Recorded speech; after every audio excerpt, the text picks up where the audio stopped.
നിയമസഭാ തിരഞ്ഞെടുപ്പ് ആവേശകരമായ ഘട്ടത്തിൽ കടക്കുമ്പോൾ UDF അധികാരത്തിൽ വന്നാൽ ആര് മുഖ്യമന്ത്രിയാകണം എന്നതിനെ ചൊല്ലി കോൺഗ്രസിനുള്ളിൽ ഗ്രൂപ്പ് പോര് പുതിയ തലങ്ങളിലേക്ക്. പ്രതിപക്ഷ നേതാവ് VD സതീഷിനെ മുഖ്യമന്ത്രിയാക്കണമെന്ന ആവശ്യവുമായി സോഷ്യൽ മീഡിയയിൽ സജീവമായ ക്യാമ്പയിൻ ആരംഭിച്ചിരിക്കുകയാണ് ഒരു വിഭാഗം കോൺഗ്രസ് അനുഭാവികൾ. AICC നേതാവ് രാഹുൽ ഗാന്ധിക്ക് നേരിട്ട് ഇമെയിൽ അയച്ചുകൊണ്ട് സതീഷിനായി സമ്മർദ്ദം ചെലുത്താനാണ് ഇവരുടെ നീക്കം. PC പുലാമന്തോൾ എന്ന കോൺഗ്രസ് അനുഭാവമുള്ള ഫേസ്ബുക്ക് പേജിലൂടെയാണ് ഈ ക്യാമ്പയിൻ ആരംഭിച്ചിരിക്കുന്നത്. VD സതീഷിനെ മുഖ്യമന്ത്രിയാക്കാൻ എല്ലാവരും രാഹുൽജിക്ക് മെയിൽ അയക്കുക എന്ന കുറിപ്പോടെ ആരംഭിച്ച പ്രചാരണം ഇതിനോടകം വലിയ ചർച്ചയായിട്ടുണ്ട്. എങ്ങനെ മെയിൽ അയക്കണം, അതിൽ എന്തൊക്കെ കാര്യങ്ങൾ ഉൾപ്പെടുത്തണം എന്നതിന്റെ കൃത്യമായ മാതൃകയും ഈ പേജിൽ പങ്കുവച്ചിട്ടുണ്ട്.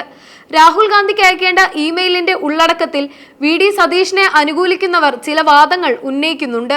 കഴിഞ്ഞ 5 വർഷക്കാലം പ്രതിപക്ഷ നേതാവെന്ന നിലയിൽ സർക്കാരിനെതിരെയുള്ള പോരാട്ടങ്ങളിൽ സതീശൻ കാണിച്ച മികവ്, സംസ്ഥാനത്ത് പാർട്ടിയുടെ സ്ഥാനം ശക്തിപ്പെടുത്തുന്നതിലും പൊതുജനങ്ങളുമായി അടുത്ത ബന്ധം സ്ഥാപിക്കുന്നതിലും അദ്ദേഹം വഹിച്ച പങ്ക്, UDFന് വോട്ട് ചെയ്ത പലരും VD സതീശൻ മുഖ്യമന്ത്രിയാകുമെന്ന് പ്രതീക്ഷിച്ചാണ് വോട്ട് നൽകിയത് എന്നിവയാണ് പ്രധാന വാദങ്ങൾ. തിരഞ്ഞെടുപ്പ് ഫലം വരാനിരിക്കെ കോൺഗ്രസിൽ മുഖ്യമന്ത്രി സ്ഥാനത്തെ ചൊല്ലി വലിയ തർക്കങ്ങളാണ് നിലനിൽക്കുന്നത്.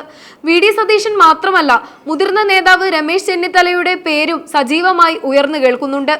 KPCC പ്രസിഡന്റ് K സുധാകരൻ പരസ്യമായി തന്നെ രമേശ് ചെന്നിത്തലയോടുള്ള തന്റെ താല്പര്യം പ്രകടിപ്പിച്ചത് സതീശൻ പക്ഷത്തെ ചൊടിപ്പിച്ചിട്ടുണ്ട്.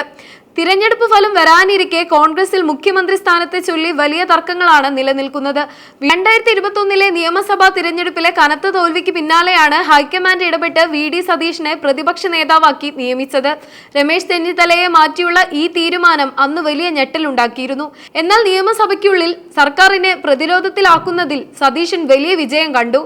AI ക്യാമറ വിവാദം, മാസപ്പടി വിവാദം, കേരള വിരുദ്ധ സമരം തുടങ്ങിയവയിൽ സർക്കാരിനെ കടന്നാക്രമിക്കാൻ സതീശൻ മുൻപന്തിയിലുണ്ടായിരുന്നു. എങ്കിലും ഗ്രൂപ്പുകൾക്ക് അതീതനായി പ്രവർത്തിക്കാൻ ശ്രമിക്കുമ്പോഴും സ്വന്തം പാർട്ടിക്കുള്ളിലെ ഒരു വിഭാഗം അദ്ദേഹത്തിനെതിരെ തിരിയുന്നത് വെല്ലുവിളിയാകുന്നുണ്ട്. എറണാകുളം DCC പ്രസിഡന്റ് മുഹമ്മദ് ഷിയാസ് സതീശനെ മുഖ്യമന്ത്രിയാക്കണമെന്ന സൂചന നൽകിയതിന് പിന്നാലെയാണ് സോഷ്യൽ മീഡിയ ക്യാമ്പയിൻ കൂടുതൽ ശക്തമായത്. കോൺഗ്രസ് ഹൈക്കമാൻഡിനെ സംബന്ധിച്ചിടത്തോളം കേരളത്തിലെ മുഖ്യമന്ത്രി തിരഞ്ഞെടുപ്പ് കീറാമുട്ടിയാണ്. രാഹുൽ ഗാന്ധിയുടെ പിന്തുണ VD സതീശനുണ്ടെന്ന ധാരണ ഒരു വിഭാഗത്തിനുണ്ട്. എന്നാൽ രമേശ് ചെന്നിത്തലയുടെ അനുഭവ സമ്പത്തും പാർലമെന്ററി രംഗത്തെ മികവും തള്ളിക്കളയാനാവില്ല. ഇതിനിടയിലാണ് ശശി തരൂരിന്റെ പേരും ചർച്ചകളിൽ ഇടം പിടിക്കുന്നത്. മുഖ്യമന്ത്രിയെ നിയമസഭാ കക്ഷി ചേർന്ന് തീരുമാനിക്കുമെന്നാണ് AICC ഔദ്യോഗികമായി അറിയിച്ചിട്ടുള്ളത്.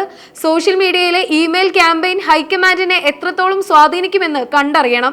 എന്നാൽ തിരഞ്ഞെടുപ്പ് കഴിഞ്ഞ് ഭരണത്തിലേറാൻ ഒരുങ്ങുന്ന UDFൽ മുഖ്യമന്ത്രി സ്ഥാനത്തെ ചൊല്ലിയുള്ള ഈ തമ്മിലടി അണികളിൽ വലിയ ആശങ്ക കുഴപ്പമുണ്ടാക്കുന്നുണ്ട്. സതീശൻ അനുകൂലികളുടെ ഈ പുതിയ നീക്കം പാർട്ടിയിലെ മറുവിഭാഗത്തെ എങ്ങനെ പ്രകോപിപ്പിക്കും എന്നതിനെ ആശ്രയിച്ചിരിക്കും വരും ദിവസങ്ങളിലെ കേരള രാഷ്ട്രീയം.